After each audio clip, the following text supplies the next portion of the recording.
hello students मु राजा education पिला माने आज हम पढ़िबा अष्टम श्रेणी रो गणित अनुशीलनी 6 से देखंतु पिला माने प्रथम क्वेश्चन कोन कहला कहले एक नंबर कहला घनमूल निर्णय कर आई रे 343 रो घनमूल 1000 रो घनमूल 74088 रो घनमूल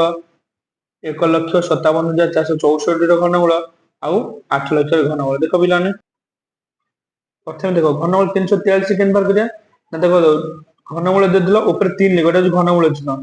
7 को 3 थर गुणले 343 देखो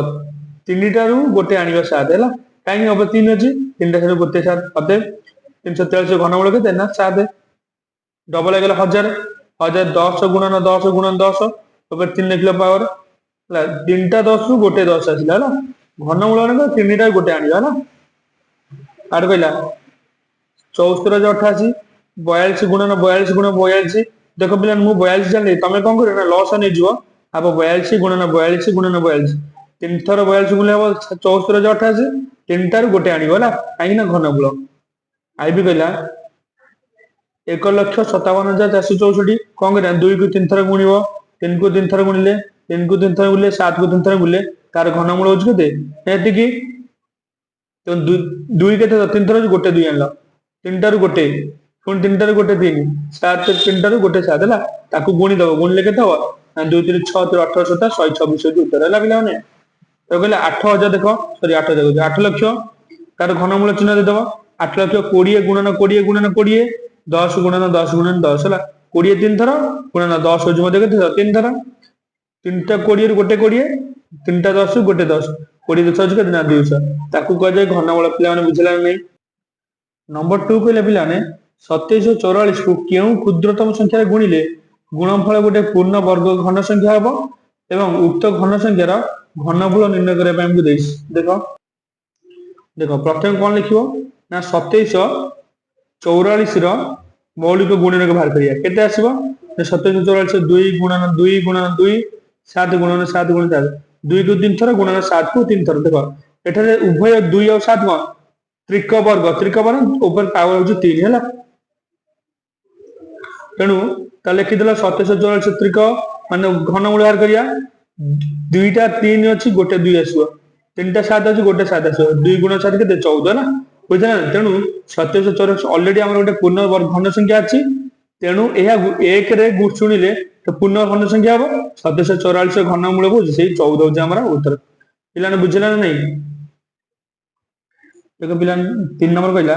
5488 को केउ क्षुद्रतम संख्या द्वारा भाग कले भागफल एक पूर्ण घन संख्या हम आ उक्त भागफल घनमूल निर्णय करे पय दिछि देखो पिला प्रथम लिखि दो कोन ना 5488 रो मौलिक गुणनक बाहर करले केते आसला ना 2 रो पावर 3 गुणन 2 गुणन 7 पावर 3 देखो घनमूल 2 रो पावर 3 अछि 7 पावर 3 अछि किंतु गोटे 2 बोलिला कोन लिखिया एठारे 2टा त्रिकर वर्ग रे नै तेणु 5488 को आम कौन करे ना 2 द्वारा भाग कले भागफल गोटे पूर्ण घन संख्या एवं तार भागफल बाहर करिया भागफल होछ केते 5488 हरण 2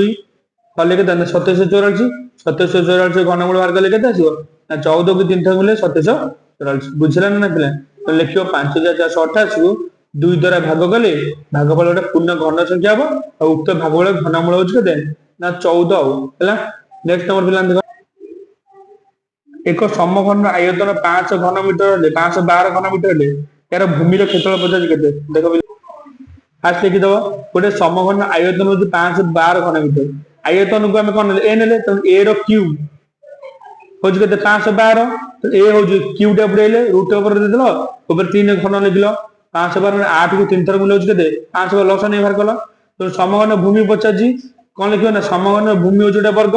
वर्गर क्षेत्रफल हो बाहु गुणन बाहु बाहु मानकर ए नेले ए को 2 थर गुणले ए रो स्क्वायर क्षेत्रफल हो कोन ना बाहु थिला 8 8 गुणन 8 हो 64 वर्ग मीटर अतः समघन रो भूमि रो क्षेत्रफल हो केते ना हमर 64 वर्ग मीटर लेन एटा हमर 4 नंबर थिला शेष नंबर एटा अनुसरण 6 एफ देखंदु कहला 53240 को केउ क्षुद्रतम संख्या रे भाग कले भागफल गोटे पूर्ण घन संख्या हो बोली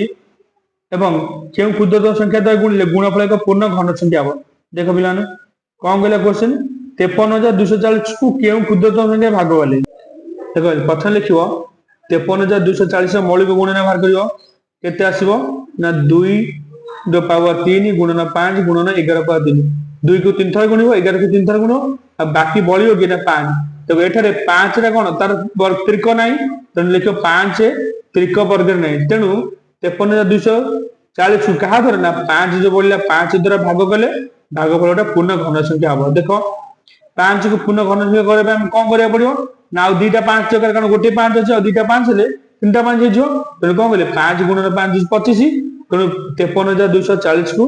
25 द्वारा गुणिले गुणफल गोटे पूर्ण घन संख्या हबो बुझिले ना पिला माने अतएव 53,240 को 5 द्वारा भाग कले भागफल पूर्ण घन संख्या हबो आ 53,240 को 25 द्वारा गुणिले गुणफल मध्ये गोटे पूर्ण वर्ग संख्या घन संख्या हबो पिला एटा हमर शेष नंबर थिला जेटा कि अनुसरण 6 स्टेप रो देखि दंतु अष्टम श्रेणी रो